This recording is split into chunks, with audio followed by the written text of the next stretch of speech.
What's up, everybody? Brightest Day 727 back with another video. Today we're doing something a little bit different. I'm trying to launch a new series on this channel where I review some of my favorite albums of my youth, some of the best albums I've ever heard. Today, episode 1. Obviously, if you can't tell by the mask, we're talking about the Misfits. And for me, my first exposure to the Misfits was probably when I was 14 years old. I was exposed to the Misfits from a friend of mine, and he had the albums, showed me the albums. Albums changed my life. And with today's video, we're going to go ahead and talk about the first album I ever heard from the Misfits, my favorite album from the Misfits. We're talking about Famous Monsters, okay? Now, we're going to ignore the fact that the new lead singer that they decided to use for this album, Michael Graves, he's kind of been a proud boy in the recent years, but we're going to separate art from the artist. We're going to talk about the Misfits' Famous Monsters album, one of my favorite albums of all time. So let's get into it here. I hope you guys enjoy this. Remember to like, comment, subscribe, and let's get into it now. We're going to talk about Famous Monsters. Here we go. When talking about the Misfits album, Famous Monsters, we have to start with the artwork. The artwork on this album is so amazing. Um, it's iconic. It kind of tells you exactly what you're getting in store for before you even play one song. When looking at the artwork, it's this cartoon depiction of the Misfits, like a painting almost. Um, they look very intense. They play up to the horror punk element of their character, but this album it kind of leans more on heavy metal than punk rock, although um, the elements still shine through. This is a definitive Misfits album. Um, and before you even play a song, you can tell that you're in for something amazing just by looking at the artwork. And I remember opening up the CD book. The it had different variations of each member of the band. They had gore effects, and I just remember being really entranced by it. The theatricality of it caught my attention before I even played a song. I was hooked right away, and they did such a great job with the visual elements of this album that it really stands out in my mind. And I remember this album super fondly. It was released on October 5th, 1999, which kind of lines up with when I heard it for the first time. I believe I was 14 years old, and my buddy had the album. I saw the cover art first, and I was intrigued. Um, and then I came to find that, all the songs, well, a majority of the songs, they're based on references from sci-fi and horror movies of the past. Uh, Kong at the Gates is, based on King Kong. Forbidden Zone, Planet of the Apes. Lost in Space is based off of Lost in Space, and etc. Not every single song on the album is based on pre-existing property. You've got tracks like Dust to Dust, Witch Hunt, Scream. Scream, as a matter of fact, has a music video. It's the only um, single off the album that got a music video. And come to find out, it was directed by George A. Romero. And if you're not familiar with George A. Romero, he was the godfather. He is the godfather of the zombie genre of media. So to have him direct a music video, and you can see his touch on the music video. It's all shot in black and white. It's an amazing music video. Everybody from the band is gored up. They're tearing bodies apart and stuff like that. The Scream video is iconic, and we will get to that when we start running down the track list. But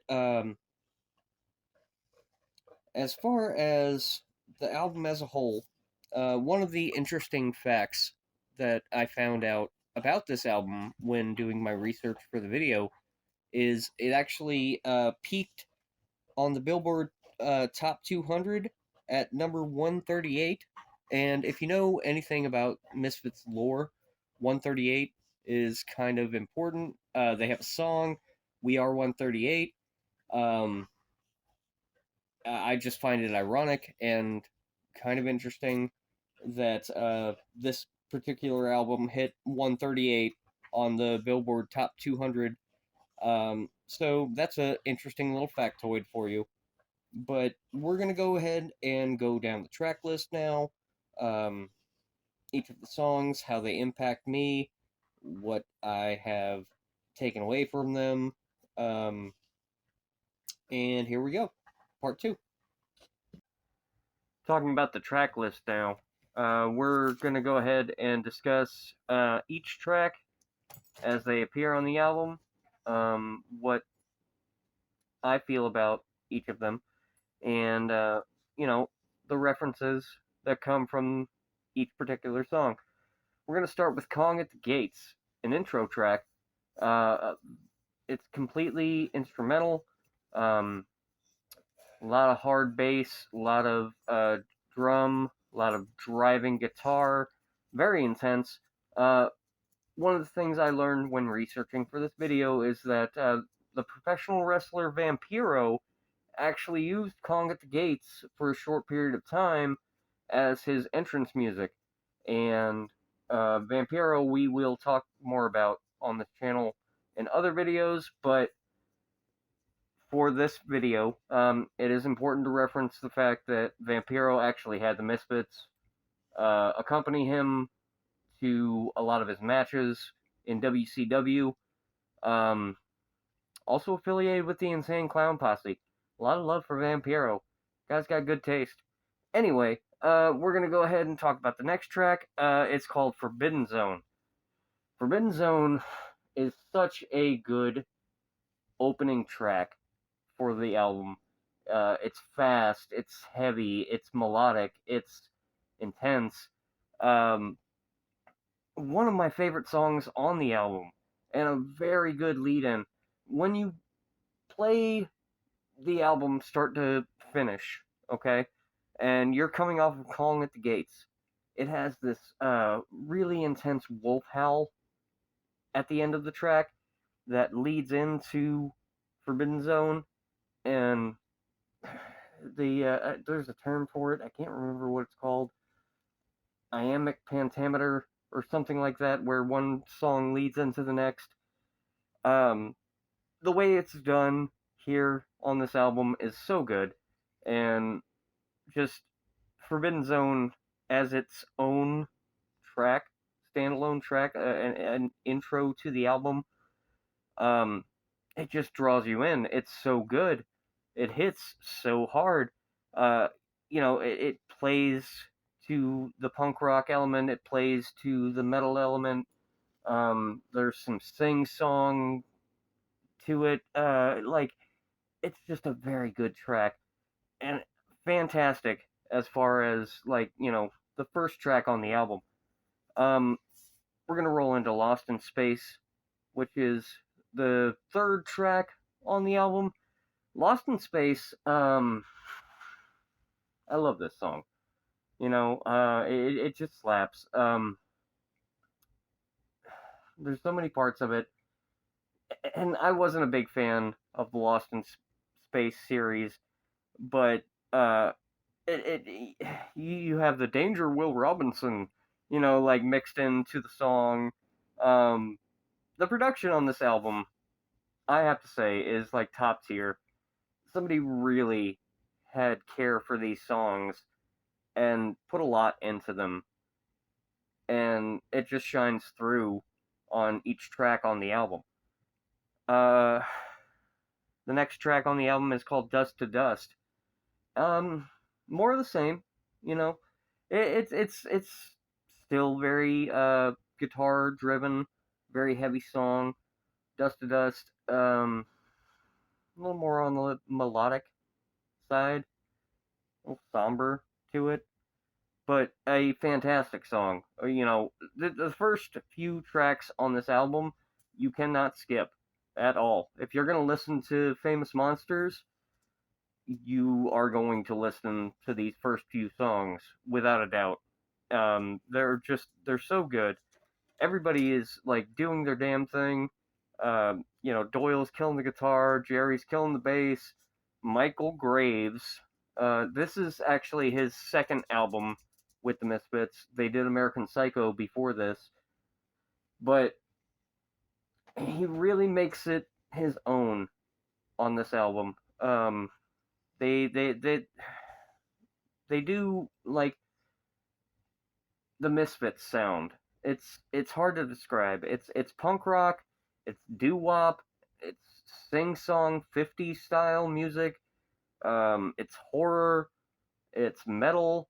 It's amazing. It's just so good. And every single song on this album, there are a couple that I do skip, but more than not, I can listen to this song, or I'm sorry, this album front to back. You know, um, we're gonna go ahead and continue down the list, though. We're gonna talk about the Crawling Eye. Now, the Crawling Eye is actually based on a movie or a series or something called the Trollenberg Terror, which I'm not familiar with. I probably should have looked into what exactly it is for the sake of the video, but I didn't, so don't judge me. Um, but The Crawling Eye is a fantastic song. Um, it's such a steep climb up the mountaintop. Yeah, dude, I love The Crawling Eye. Oh my god. So the next track is called Witch Hunt. Witch Hunt is good. It might be the first skippable track of the album, but it's not terrible. None of these songs are bad at all. I adore this CD. It is literally in my top five albums of all time. Um, but I feel that Witch Hunt kind of, you know, it's a filler track. It's okay. It's good. It's nothing amazing, but it's a good song. Um, which brings us into the next track of the album, Scream. I can't tell you how much I love Scream as a song. It's so good. And even without watching the music video, we're gonna talk about the music video here in a second. But the song is just so good. I can understand why it was picked up as the single for the album, although come to find out the band actually didn't want this to be the single of the album, but their label insisted. They were signed to Roadrunner at the time, and Scream ended up being the single of the album. Again, directed by George A. Romero. Um, just it's such an amazing video. If you've ever seen any George A. Romero media, Dawn of the Dead, Land of the Dead, Return of the Dead, the Dead, the Dead. It's all George A. Romero. He did that for movies, and just it's an amazing accolade for that band to have such an established director come in and you know do a video for them. Just leave his imprint on their music. It was so good. I can't fault anything from it. Scream is one of my favorite songs. It literally is. I can listen to it any time of the day, and I'll just be into it. Absolutely, every single time. So I love that song. Saturday Night. Saturday Night is the next song on the album. And again, one of my favorite songs. I uh I love this song because it does capture that 1950s like swingy doo-woppy kind of sound that the Misfits are famous for using. Saturday Night is it's a song about a guy driving with his girl and then he kills her because I mean what can you say? Saturday Night is a banger, a fantastic song. It is like 100% what you would expect when listening to the Misfits. I can't go on more about it. It's amazing. So the next song on the album is called Pumpkinhead, which is based on the Pumpkinhead franchise, which is a very underrated movie franchise in my opinion. Are you kidding me? Pumpkinhead and Pumpkinhead 2 with the Red Wings. Oh my god, such good movies. Bring back Pumpkinhead is all I'm saying. We are in the era of reboots and we should just bring back Pumpkinhead. I'm sorry. He's fantastic. He should be in the pantheon of horror movie icons, but unfortunately, he's a slept on property. Uh, that's besides the point. Let's talk about the song. Pumpkinhead as a song is forgettable. It's forgettable. I'm not even gonna lie to you. It's good. It's not terrible, but it's forgettable. It's kind of catchy, um, but it falls on the range of skippable songs for this particular album, and unfortunately, it's followed up by another one that I think is less than fantastic. Scarecrow Man. Scarecrow Man isn't a bad song. The guitar is really heavy. It just kind of feels like a song that they threw together in like 15 minutes. Bam, bam, bam, bam, bam, bam, bam, bam, bam, bam, bam. It's okay. Serves a purpose. It's like track 10 or whatever. Good middle of the album. There are only 18 tracks on this album, and this one's like kind of dead center. Um, it's not bad, but it's not great, and for that, it might be skippable. Um, the next track, Die Monster Die. Die Monster Die is underrated.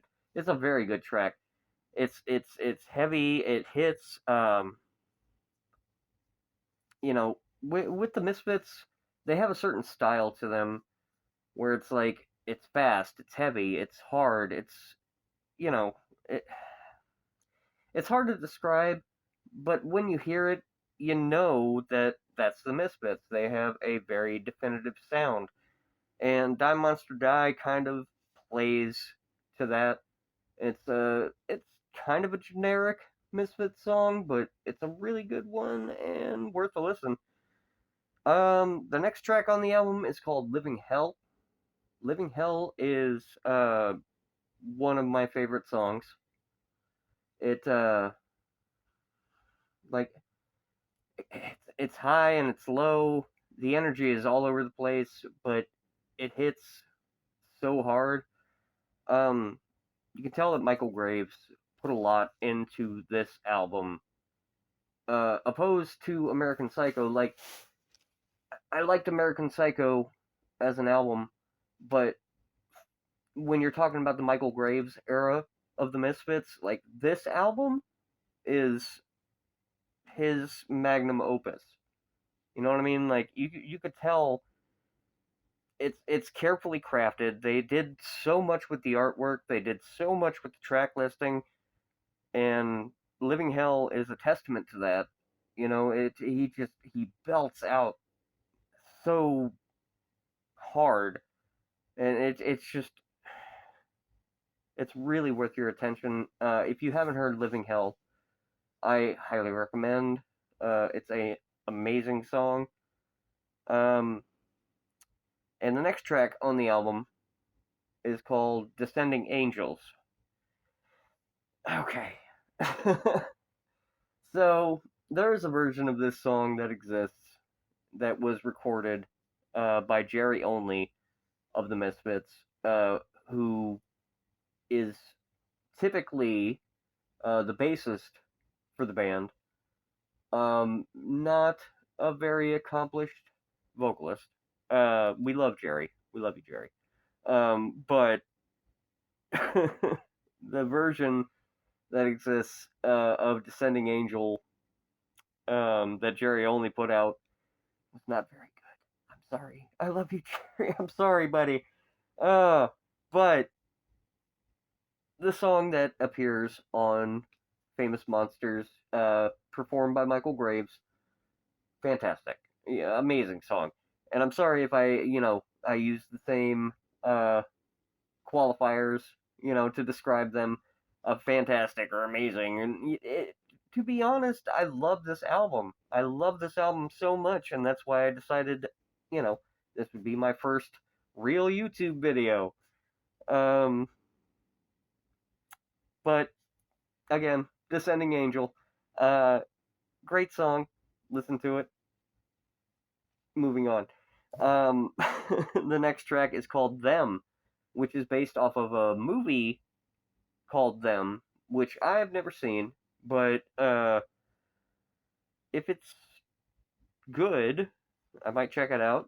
If you've seen it, drop it in the comments. Let me know. The song, though, uh, I mean, it really paints a picture. They're talking about giant insects coming from the sand of the desert, and they're mutated and they're attacking, and it's like it really like what I love about the Misfits is they expand on all this B movie sci-fi stuff from like the 50s and 60s that I mean it just kind of works. Uh, there's like the nostalgia cheese and the heavy music, and it swings, and it's like it's so fucking amazing. I can gush about this album all day long, and that's why I'm making a video about it. Like and subscribe, by the way. Um, so the track "Them," it's one of my favorites, and again, I love every single song on this album, even the ones that are semi skippable. I do have a fondness for, but if I'm putting on this album, I am listening to them every single time. That is a promise. The next track is called Fiend Club, and how I feel about Fiend Club, I mean, it's a good song. It is. Um, it kind of feels like they're trying to capture a fan base. Like, for example, um, ICP has Juggalos, okay? Slipknot has their maggots. The Deadheads for the Grateful Dead. And Fiend Club is essentially an anthem for their fan base, the Misfit fans. Not a bad song at all. It is pretty good, but it kind of feels forced, I think would be the best word. It doesn't really line up with the rest of the songs, but I can see why they put it in there, just for the fans. Here's something for you. Fiend Club. Great song. Um, Moving on. The next song is called Hunting Humans, which I have a soft spot for. I'm sorry. I love Hunting Humans. It is a fantastic song. It is amazing. It is great. It is definitely a Misfits song. Playing in more to the zombie trope, more so, which again, it's the Misfits. It's kind of their thing. It's like their aesthetic. You ever seen them live? I've seen them live a couple of times. Uh, or even in the videos, they have their makeup where they have sunken features and it's like gray, white face, like they look like ghouls essentially.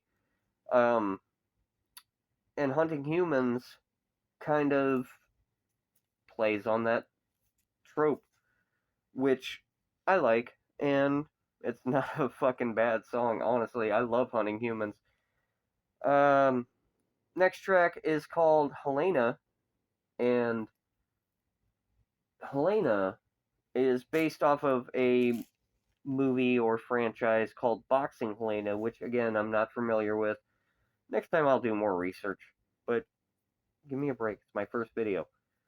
Um, so Helena is a amazing song. It's the last song technically on the album. There is an outro track, but what a way to close this fucking album. Oh my god.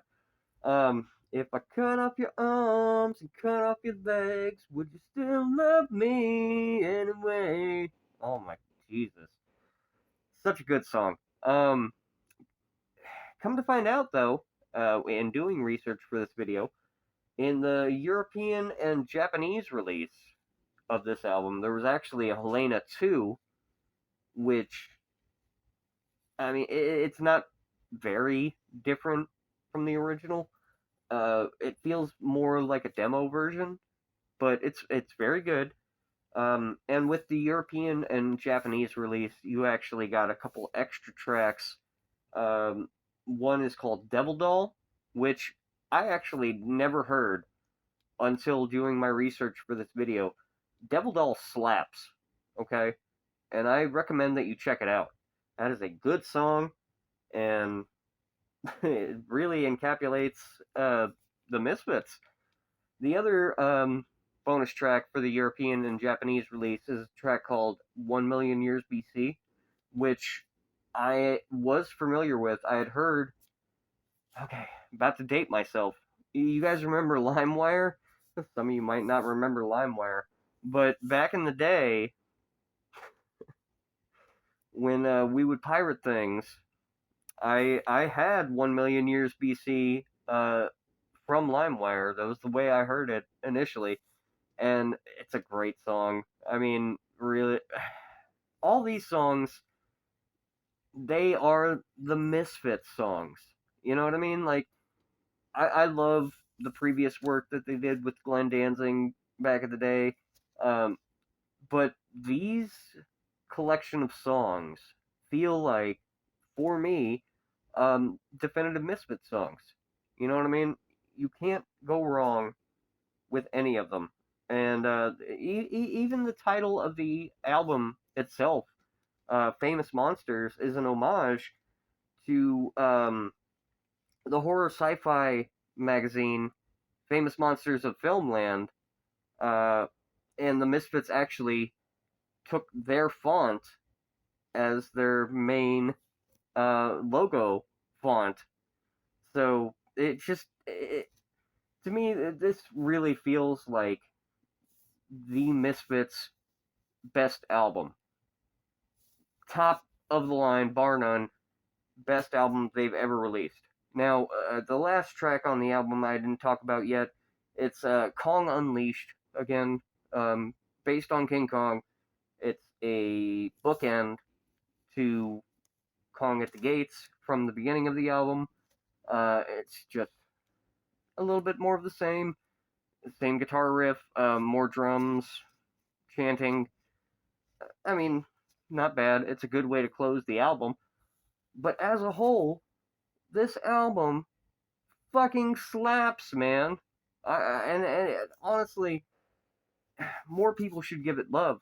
Anybody that's a fan of classic horror, anybody that's a fan of punk rock, speed metal, um, heavy metal, it, give it a shot. If you've never checked out Famous Monsters, it is worth your time. It is definitely my favorite Misfits album of all time.